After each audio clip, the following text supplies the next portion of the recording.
네, 주식 시세의 비밀을 읽고 있습니다. 부자 아빠님이 지은 책이고요. 미국이 아니죠. 일본 주식시장의 경서로 전해져 오는 삼원 금천 비록을 부자 아빠님만의 어떤 통찰력으로 재해석을 한 그런 책입니다. 여기에는 이제 그 삼원 금천 비록에 있는 내용들을 조금씩 띄어다가 우리에 맞게 다시 풀이를 해주고 있는 책입니다. 그래서 여러분들이 삼원 금천 비록을 읽는 것보다 이 책을 읽으시는 것이 훨씬 더 이해가 빠르실 거라고 믿어 의심치 않습니다. 그만큼 여러분들에게 투자의 어떤 지평을 세워줄 수 있는, 기준을 세워줄 수 있는 아주 좋은 책이다라고 보시면 될 것 같습니다.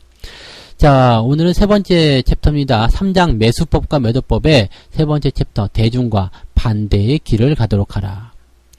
하나, 반대의 이치. 풍년은 만인이 시세를 비관하고 나도 비관하니 쌀이 싸다고 하여 매도는 금물이다.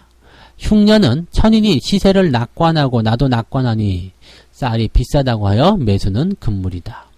풍년이 되면 쌀이 많아서 모두 시세를 비관하게 된다. 물량이 많으니 자연히 쌀값이 하락할 것으로 예상한다. 이에 따라 풍년에는 비관적인 전망이 우세하고 쌀을 팔려는 사람이 많을 것이다. 흉년도 마찬가지. 흉년에는 쌀이 적어 모두 다 시세를 낙관하게 된다. 물량이 적으니 자연히 쌀값이 상승할 것으로 예상한다. 그리고 흉년에는 쌀이 오를 것으로 예상하고 사려는 사람이 많을 것이다. 그런데 이렇게 풍년과 흉년을 예상해서 미리 가격에 반영이 되는 경우가 많이 있다는 얘기죠. 그런데 이런 부분들이 시세를 크게 변동성을 만들게 되는데, 이런 상태가 됐을 때 일반인들이 여기서 추가적으로 더해지게 된다라면은 과매수나 과매도 상태가 돼서 천장까지 오르거나 바닥까지 하락하게 되는 상황이 벌어질 수 있다. 이런 얘기가 됩니다. 그래서 일단은 시장과는 반대로 가라, 그런 얘기가 계속 이어지고 있는 내용이고요. 자, 두 번째, 바닥에서는 악재. 바닥에서 나오는 악재는 눈을 감고 매수하라. 전년도 풍년일 때 가을 겨울 고저를 생각하는 노래. 묵은 쌀 많고 풍년이 예상되는 저가미는 햅쌀 추락이요 상승의 해임을 알라. 쌀로 하니까 자꾸 이해가 안 되시죠? 요거는 이제 쉽게 얘기하면 주가가 많이 내려갔다 생각했어요. 그리고 어느 정도 저점을 좀 잡으려는 모습인데 어느 날 갑자기 돌발적인 악재가 또 나타나서 주가를 훅 빼버립니다. 그러면 이게 바닥이구나 하고 버티려던 사람들도 정리미가 뚝 떨어지죠. 에라이 들어온 주식, 그러고 팔아버린다는 이야기입니다. 그렇게 팔아버릴 때가 절호의 매수 찬스다라고 이야기가 됩니다. 물론 망할 기업들은 사시면 안 되겠죠.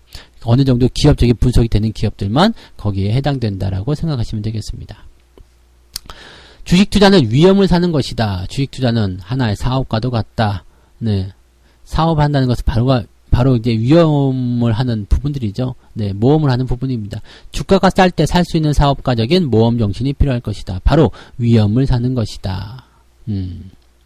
자, 세 번째, 일시적인 재료를 보지 말도록 하라. 강한 재료가 나타나면 모두가 낙관적이 되니 고가를 따라 매수하는 것은 금물이다. 또 강한 재료가 나타나면 모두가 낙관적이 되니 주저하지 말고 매도의 씨를 뿌리도록 하라. 강한 재료가 되면 너무 좋은 재료니까 이런 뉴스에서 주가가 안 오르겠니? 계속 좋아질 거야. 이런 얘기를 하게 된다는 이야기죠. 그래서 이럴 때는 대중의 심리, 허점을 노려라. 네 번째 이야기. 쌀 흉작으로 일제히 매수가 나서면 바보가 되어 매도의 씨를 뿌려라. 홍수와 태풍으로 급등하면 바보가 되어 매도의 씨를 뿌려라. 이런 식으로 대중심리 허점을 노려라. 그러니까 모두가 그렇게 생각하고 있다면 그것과 반대의 상황이 일어나게 될 가능성이 매우 높다라는 이야기가 됩니다. 그래서 우시다는 투자가가 대중들의 움직임을 따라가서는 안 된다고 말하고 있다. 자신의 소신에 따라서 투자해야 한다. 소신파 투자자가 진정한 투자자다. 모두 매수에 나설 때는 군중심리가 강하게 나타나는 때이므로 이때는 매수할 때가 아니라 매도할 때이다. 반대로 매도할 때는 매수할 때이다. 우시다가 시장의 인기가 강하고 나도 사고 싶어지고 다른 사람도 사고 싶어지는 때가 바로 매도의 시점이라고 말했듯이 지나고 난 다음 돌이켜보면 그때가 바로 상투일 때가 많았다. 그리고 그때가 매도의 시점이었던 것이었다. 네 번째 챕터, 강세장과 약세장에서의 매매 기법. 네, 하나, 바닥에서 투매는 선한 마음으로 받아라. 분별도 사안도 없이 매수할 때는 바로 사람들이 버린 쌀 시세가 무너질 때이다. 항상 바닥에서 투매가 일어날 때는 공포 속에서 매수함이 지극한 이치가 될 것이다. 분별도 사안도 없이 매수할 때, 그냥 이거는 무조건 매수할 때 그냥 아무 생각 없이 그냥 무조건 사라. 네. 뭔 상관이 있냐? 그냥 사는 거다. 네. 조건이 없어. 그냥 막 사야 되는 거죠. 주식시장에서도 투매를 하고 사람들이 버리는 주식이 시장에 넘쳐날 때가 있다.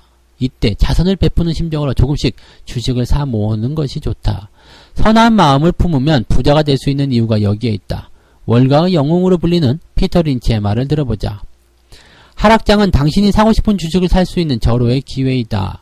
폭락이란 곧 조정 국면을 의미하는데 이때가 우량주를 싼 가격으로 매입할 수 있는 절호의 찬스가 될 것이다.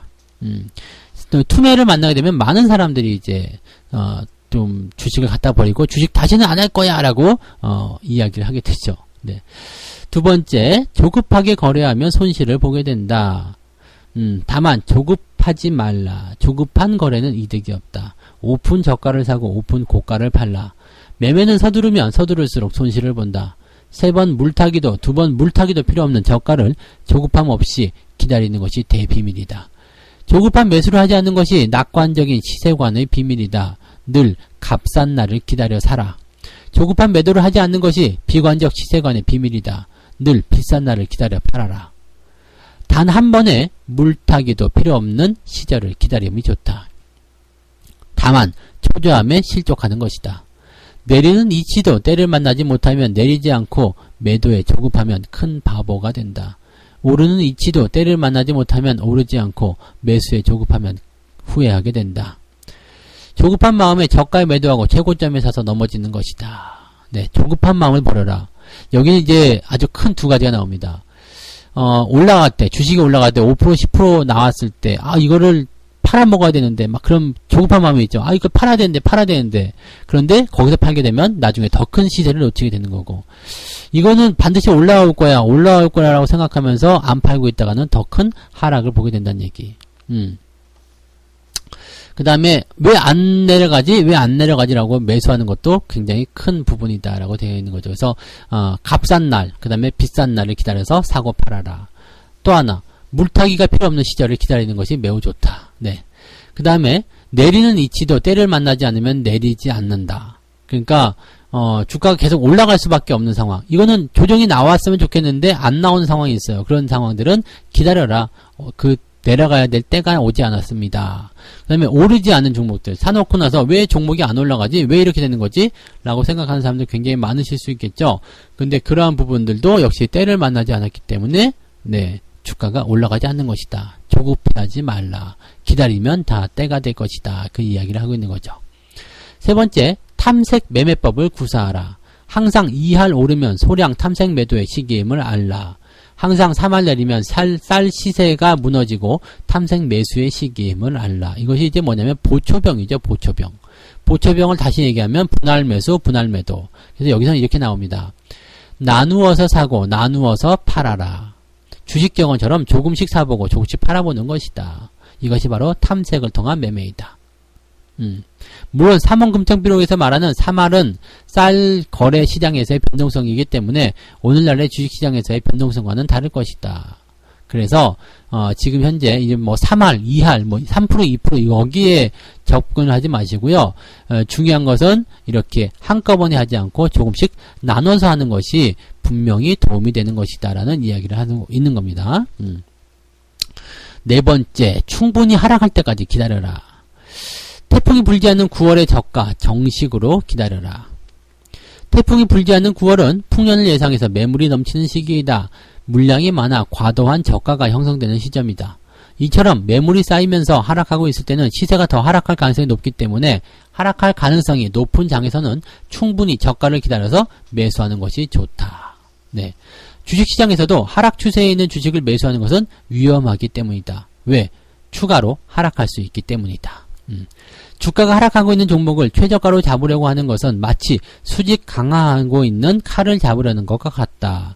그 칼이 땅에 다 꽂혀서 잠시 흔들리다가 고정될 때까지 잡지 말고 기다리는 것이 좋다.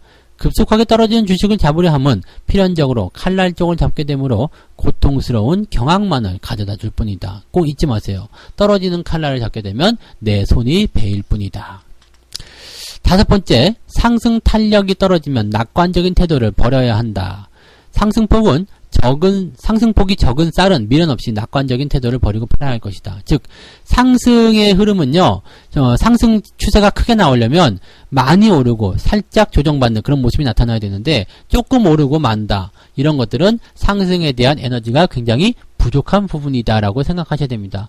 에너지가 부족한 종목은 가지고 있으면 피곤할 수밖에 없어요. 그래서 그런 종목들은 매수가 아니라 일단은 매도하라. 이런 얘기가 나오죠. 그래서 상승을 조금씩 하던 종목들은 대체적으로 주가가 폭락하는 그런 후반부 이야기가 나오게 된다. 이런 부분들이 이야기로 전해오고 있습니다. 자, 그 다음에 6번째입니다. 무릎에서 사서 어깨에서 팔아라. 가을쌀, 햅쌀 추락기에 상승을 기다려 2할 오르면 매도하라. 2할이 올랐다는 것은 20% 정도가 됩니다. 그래서 상당히 많이 오르는 것을 뜻하긴 하는데, 우시다는 쌀 시장의 시세를 기준으로 3할이 오르면 상승의 경계점으로 이때부터는 추세가 전환되는 시점이라고 말한다. 근데 이런 것은 이제 쌀 시장에 대한 부분이기 때문에 2할이니 3할이니 이런 것들은 현재 주식시장과는 어울리지 않는다는 말씀을 아까 드렸죠. 네, 참고하셔야 되겠습니다.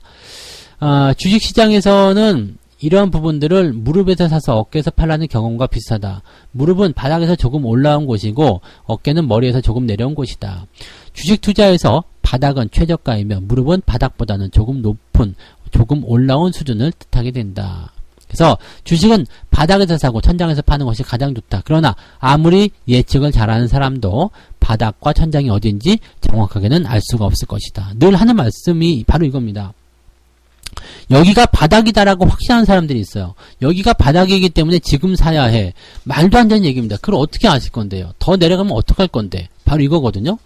그래서 바닥이라고 확신이 들 때는 어떻게 해야 되느냐? 조금 사보는 거다 이거죠. 정찰병을 보내. 그래서 만약에 그것이 정말로 바닥으로 판명이 되고 내가 원하는 방향으로 주가가 움직이게 됐다라면 그것이 바로 바닥이구나라는 생각을 하게 되면서 그 시점에서 추가 매수를 더 들어가면 된다는 이야기입니다. 그래서 절대로 서두르거나 그러지 않고 바닥을 충분히 기다렸다가 또는 천정을 충분히 기다렸다가 대응하시면 좋습니다. 매도를 할 때는 마찬가지죠. 고점이 나왔다고 해가지고 그냥 여기서 무조건 천장이야 라고 매도를 딱 당겨버려요. 그러면은 주가가 더 올라갔을 때 나 완전히 세됐어 뭐 이렇게 될 수 있거든요. 그러니까 쫓던 개가 지붕 쳐다보는 격이 될 수 있기 때문에 이런 부분에서는 매도도 신중하게, 그래서 매수와 매도는 항상 나눠서 하라, 이런 이야기를 여기서 전해드리고 있습니다. 자, 이렇게 해서 오늘은 여기까지 이야기를 전해드리고요. 다음 시간에 나머지 이야기 또 전해드리도록 하겠습니다. 감사합니다.